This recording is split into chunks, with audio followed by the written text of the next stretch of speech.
Hello दोस्तों, welcome to my new blog. तो आज मैं आया हूँ मुंबई के नेहरू प्लानिटेरियम। जी हाँ, पीछे है नेहरू प्लानिटेरियम, जहाँ पर आपको यूनिवर्स के बारे में, स्पेस के बारे में, पृथ्वी के बारे में, आकाशगंगाओं के बारे में, हर एक चीज़ के बारे में आपको डिटेलिंग में दिखाया जाता है शो के ज़रिए। तो चलिए शो को देखने के लिए जाते हैं।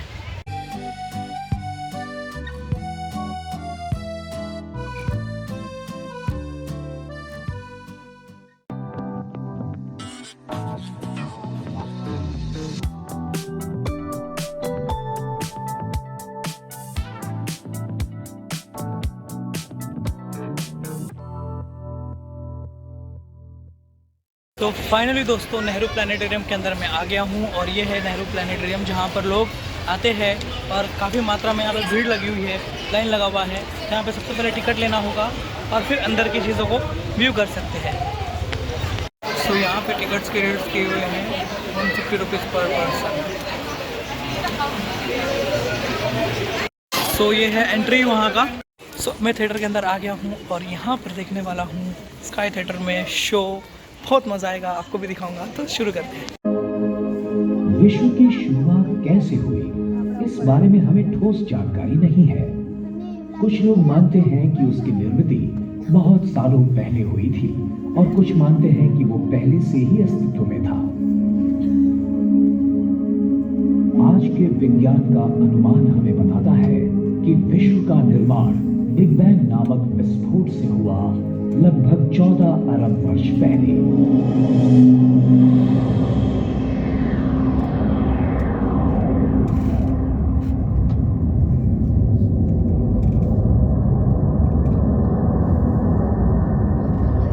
इस सिद्धांत के अनुसार विश्व का पूरा द्रव्य एक छोटी सी गोली के आकार की किसी वस्तु में केंद्रित हुआ होगा।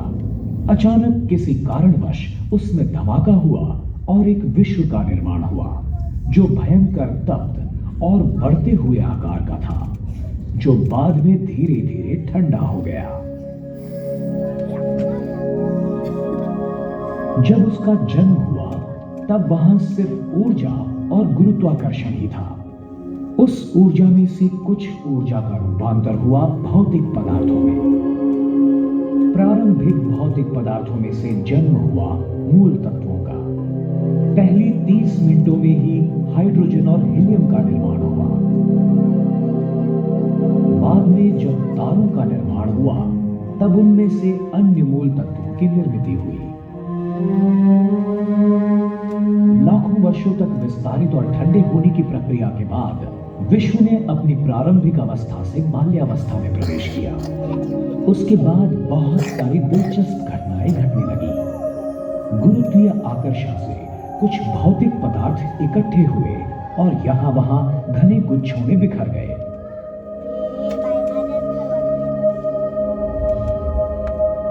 ये वायु और धूल से भरे गुच्छे अंत में ढह गए और आकाश गंगाओं में बदल गए।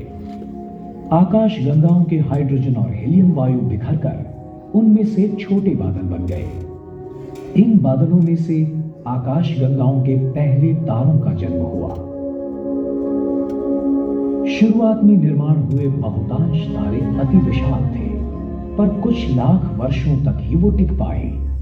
फिर उनका विस्फोट हुआ प्रलयंकर धमाकों में, जिन्हें सुपरनोवा के नाम से जाना जाता है।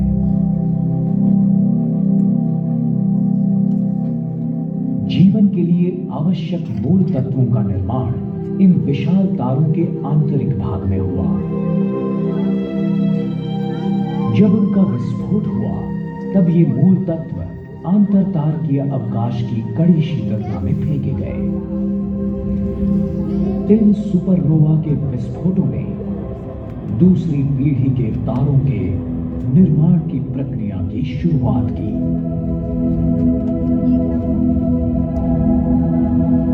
जब तक विश्व की आयु कुछ अरब वर्षों की हुई, तब तक विश्व बहुत जटिल बन चुका था।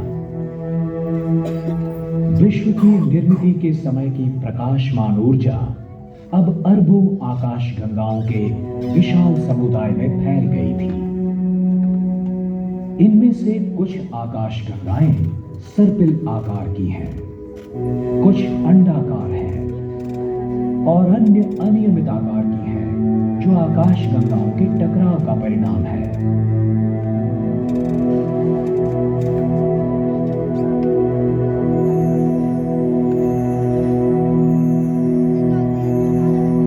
तारों की कई पीढ़ियों ने एक के बाद एक जन्म लिया। जीवन के लिए आवश्यक कार्बन, ऑक्सीजन और लोह जैसे मूल तत्वों की निर्मित की गई। अंततः उनका नाश हुआ। जैसे जैसे विश्व लाख वर्षों में आकारमान में बढ़ता गया, वैसे वैसे वो पतला और विरल और ज्यादा ठंडा होता चला गया। सैकड़ों वर्षों पहले हमारा ये मानना था कि पृथ्वी ही विश्व का केंद्र है। बाद में विज्ञान ने यह साबित किया कि हमारा ग्रह और अन्य ग्रह दरअसल सूरज की परिक्रमा करते हैं। आज हम जान चुके हैं कि सूरज खुद एक तारा है, उन 4000 लाख तारों में से जिनसे आकाशगंगा बनती है।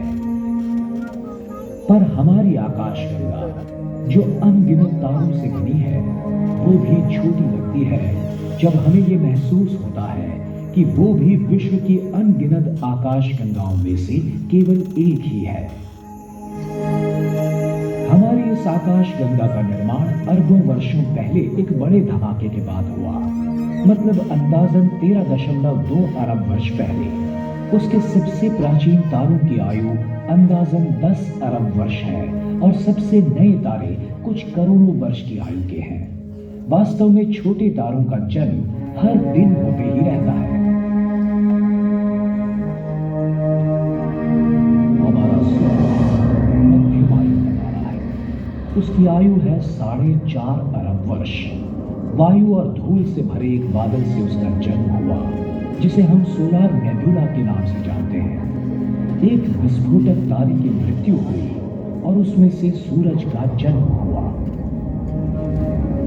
एक विनाश होते तारे के विस्फोट से निकली कंपन लहरों से सौर मंडल की निर्मित की शुरुआत हुई। उस बादल से निकले वायु और धूल की अधिकांश मात्रा से सूरज की निर्मित हुई और थोड़ी सी धूल और वायु इकट्ठी होकर सूरज के चारों ओर से छल्लों का तथा मलबे का निर्माण हुआ। इन छल्लों का बहुतांश द्रव्य इकट्ठा होकर उनमें से बुध, शुक्र, पृथ्वी, मंगल, गुरु, शनि, यूरेनस, नेपच्यून जैसे ग्रहों का निर्माण हुआ। द्रव्य के कुछ बचे कणों से प्लूटो जैसे छोटे ग्रह, ग्रहिका और धूमकेतु बने। 8 ग्रहों में से तीसरा ग्रह पृथ्वी एक ऐसे क्षेत्र में स्थित है जहां जीवन विकसित हो सकता है। शुक्र की तरह वो सूरज से इतना भी नजदीक नहीं है जहां पानी उबलता रहता है, और वो इतना दूर भी नहीं है जहां पानी का बर्फ बन जाए, जैसे कि मंगल। पानी जल रूप में जीवन विकास के लिए और उत्क्रांति के लिए आवश्यक है। शुरुआत में पृथ्वी काफी तप्त थी। वहां वातावरण का अभाव था। यथावकाश बाहरी सतह ठंडी होकर सख्त पपड़ी जैसी हो गई, जिसका अंतर्भाग पिघली हुई शीला से बना था। कई जगहों पर पपड़ी फाड़कर अंदरूनी द्रव्य बाहर आया और ज्वालामुखी बन गए। इनमें से तप्त लाल रंग का लावा और वायु बरसने लगे। इन वायुओं ने पृथ्वी का पहला वातावरण बनाया। एक सिद्धांत के अनुसार शुरुआत के इस वातावरण में स्थित बादलों से हजारों सालों तक अविरत बरसात हुई और महासागर बन गए।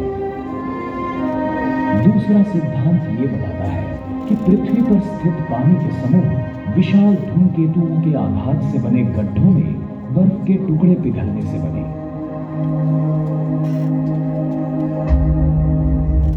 अगर आप हमारे ग्रह का जन्म आसमान से देखते तो नजारा कुछ इस तरह का होता।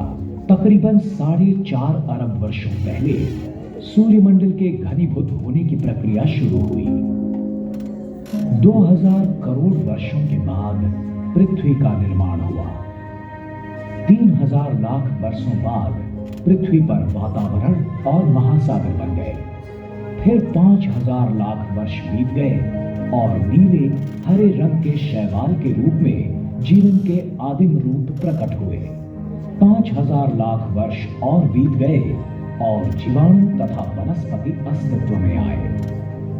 उसके बाद करोड़ों वर्षों की कालावधि के दरमियान अधिक से अधिक जटिल जीवों का निर्माण होता रहा, पहले समुद्र में और बाद में जमीन पर।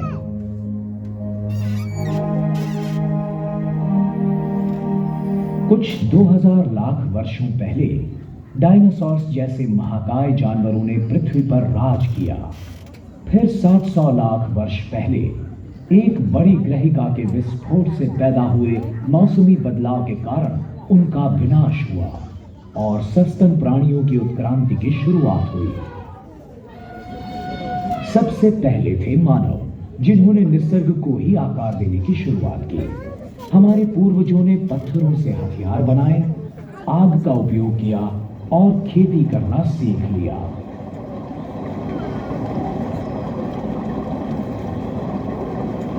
पथिकों और भटकइये लोगों से हम आदिवासी बन गए। जैसे जैसे जीना आसान हुआ, वैसे लोगों को आसमान की ओर देखने का ज्यादा समय मिलने लगा। रात के आसमान में दिखने वाले तारों के फैलाव को देखकर हमारे पूर्वजों ने परिचित आकार तथा प्रतिमाओं की कल्पना की, जिन्हें हम नक्षत्र कहते हैं। आज हम जान गए हैं कि पूरे आसमान में 88 नक्षत्र हैं।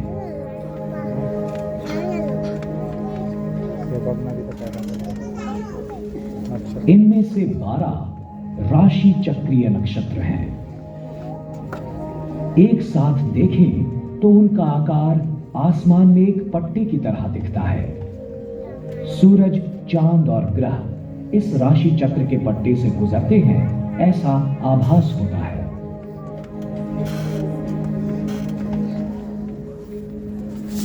ठंड के काफ़ी मज़ा आया शो देखने में और आपको शेयर करने में भी मुझे काफ़ी अच्छा लग रहा है।